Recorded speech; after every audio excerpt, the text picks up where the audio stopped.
ஓம்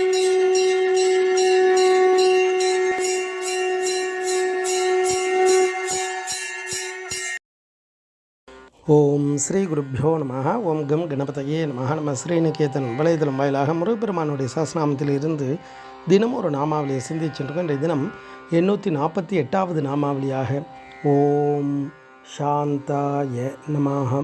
முருகப்பெருமான் இந்த நாமாவளி அடக்கமாய் ஒருவித விருப்பு வெறுப்பும் இல்லாமல் துக்கம் இல்லாது ஆனந்த நிலையில் இருப்பவருக்கு நமஸ்காரம் அப்படின்னு வர்ணிக்கிறது. அதாவது இறைவன் எப்படி இருக்கார்னா சாந்த குணம் உடையவராக இருக்கார் அப்படின்றத பார்த்தோம். இந்த இடத்துல சாந்த அப்படின்னா அமைதி அடைந்த, முடிவடைந்த, அதாவது சுபமாக எல்லாம் நடந்து முடிகிறதுக்கெல்லாம் சாந்த அப்படின்ற சப்தம் இருக்கும். இந்த இடத்துல இறைவனுடைய அருளால் எல்லா விதமான செயல்களும் எல்லா விதமான பாக்கியங்களும் நிறைவாக கிடைக்கும்.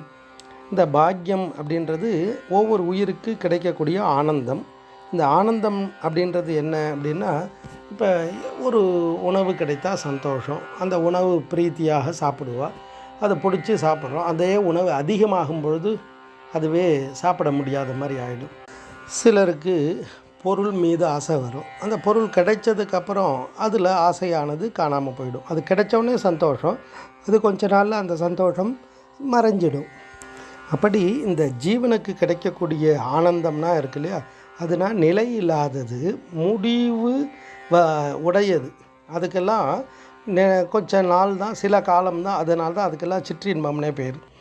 ஆனால் இறைவனுடைய ஆனந்தம் எப்பொழுதும் ஒரே மாதிரி இருக்கும். அதாவது அதுக்கு முடிவே இல்லாமல் ஆனந்தத்தை கொடுக்கும். அதுதான் இறைவனுடைய அருள் சக்தியால் கிடைக்கக்கூடிய ஆனந்தம். அந்த நிலையில் இருக்கார் இறைவன். இந்த ஜீவன் தான் பல்வேறு விதமான சுக துக்கங்களில் செய்து அதில் அந்த கர்ம வினையின் மூலமாக பலாபலனை அடைஞ்சுண்டு பல பிறப்புகள் எடுத்துகிட்டே இருக்குது. அதனால தான் திருப்புகளில் கேட்பார், மோக வாருதியில் நாள்தோறும் மூழ்குவேனை உனது அடியாராகிய மோன ஞானிகளுடனே சேரவும் அருள் தாராய் அப்படின்றார். இந்த உன்னுடைய அனுக்கிரகம் இது வேணும். யார் கூட சேரணும் அப்படின்னா அந்த ஞானிகளோடு சேரணும். அந்த ஞானிகள் தான் இந்த பற்றற்ற நிலையில் இருப்பாள். எல்லா விதமான விருப்பு வெறுப்பு எல்லாம் கடந்த நிலையில் அவள் இருப்பாள். அப்போ அந்த பாக்கியம் நமக்கு கிடைச்சதுன்னா நம்மளுடைய வினைகள் தானாக விலகும். அதனால தான் அடியார்கள்லாம் இறைவனை நல்லார்க்கும் புல்லார்க்கும் நடு அப்படின்வா. சுவாமி எல்லாத்துக்கும் நடுநிலைமையாக இருப்பார். அந்தந்த ஜீவன் செய்யக்கூடிய செயலுக்கு பலாபலனை மட்டும் கொடுப்பார். அதுக்கப்புறம் கருணையால் உயர் கதியை கொடுப்பார். உயர்ந்த பிறப்பு எடுக்க வச்சு அதன் மூலமாக அவள் வினையை போக்கிக்கிறதுக்கு சுவாமி உதவி பண்ணுறார் கருணையால். அப்போ அந்த தெய்வத்துக்கு விருப்பு வெறுப்புலாம் இருக்குமா அப்படின்னா கிடையாது. அதனால தான் சூரபத்மனையே இன்று போய் நாளை வா அப்படின்றார். அப்போ அந்த இறைவனுக்கு அந்த பற்று இல்லாத தன்மை, அதே சமயத்தில் பஞ்சகிருத்தியத்தையும் செய்கிறார்.